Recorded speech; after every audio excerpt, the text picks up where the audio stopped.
Equations.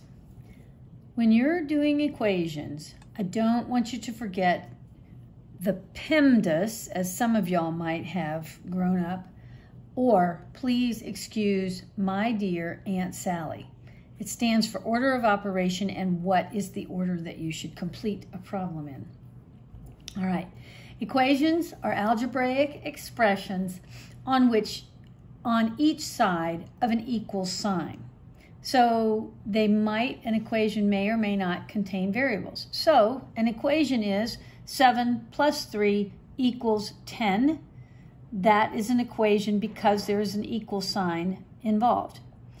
But when we have algebraic equations, which we're going to study today, we might end up having a variable involved. So instead of having 7 plus 3, we'll have 7 plus x equals 10, and we've got to figure out what the x is. So let me go on.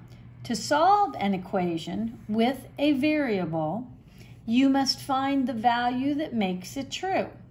To do that, you must undo the equation. That is, you must do the inverse operation, which is to say that the reverse of please excuse my dear Aunt Sally.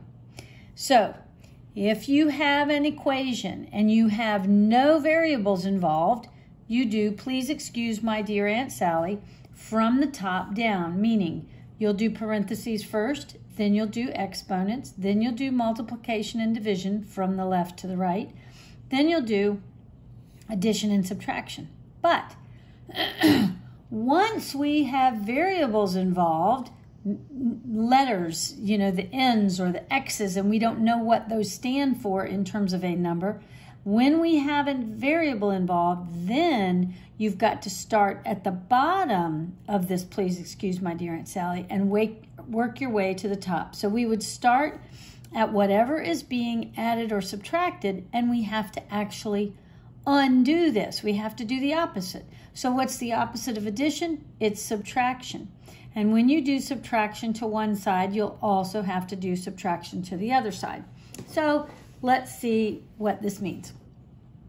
So before you can begin any equation to find out what the value of the missing letter is, first look to see if you have like terms that you can combine. So here's an example. I have 4a plus 5a equals 36.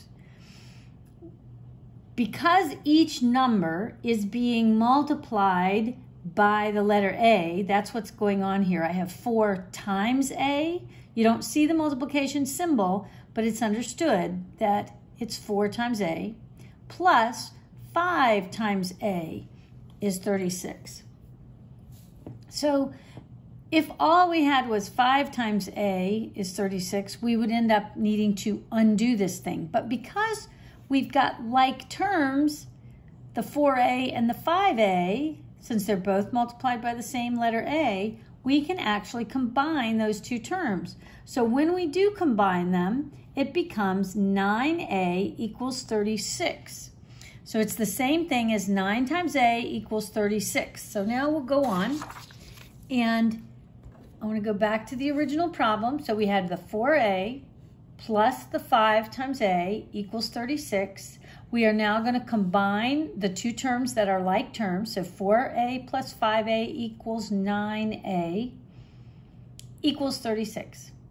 Now we have nothing else that we can do to simplify or combine. So now we want to undo the rest of this problem. This is where the inverse operations come into play.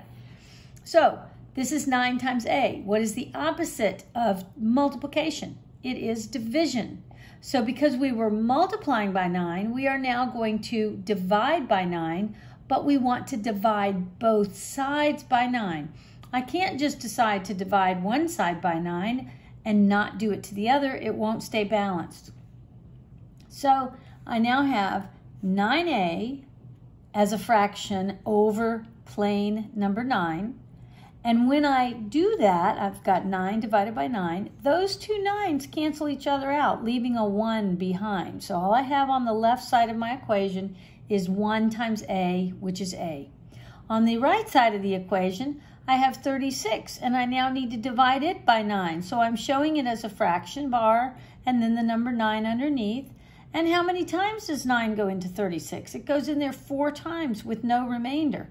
So the final answer is the letter A equals the number 4. So now we want to see if we have done this correctly. So now we plug in our answer of 4 in the place of the A in the original problem. So I've gone back to the original problem, which was 4A plus 5A equals 36. So for A, I'm going to plug the number 4 into the place of the letter A. So I now have 4 times 4, which gives me 16. I then have 5A, which now becomes 5 times 4, and 5 times 4 is 20. And when I add 16 plus 20, I get 36, and everything was supposed to be equal to 36, and in fact, these two sides of the equation are equal, so it is telling me that my number of A equaling 4, or that solution, was in fact the solution. Be sure to read carefully when you are turning words into symbols. Here's an example. There are half as many boys as girls in the class. There are 20 girls in the class. How many boys are there? Well, the first thing you might want to ask yourself is, which one has more people, the boys or the girls? Well, because it's telling me there are half as many boys as there are girls, I realized that the boys are the lesser number. They should, when I do this math, I should come up with a smaller number than 20. So now I'm going to go back and I'm going to write some information down. I'm letting B stand for the number of boys. And they told me that the number of boys is half as many boys as there are girls. So it's really half of the girls is how many boys there are. Then they told me that there were 20 girls. So I've just got the word girls, and that's just for my purposes here to remind me that the girls are 20 of them. So now in my original equation that I wrote, B equals 1/2 of girls, I'm going to replace the word girls with the word 20, and I'm going to replace the word of with the symbol for multiplication. I should be using a dot because we get away from using the X at this point since we use X as a variable so often. But anyway, in this problem, I now have B equals 1/2 times 20. So I can do that math. What is 1/2 of 20? It's 10. And so B equals 10, or boys equal 10. That is how we would go about doing that. So be very careful with the reading of the questions.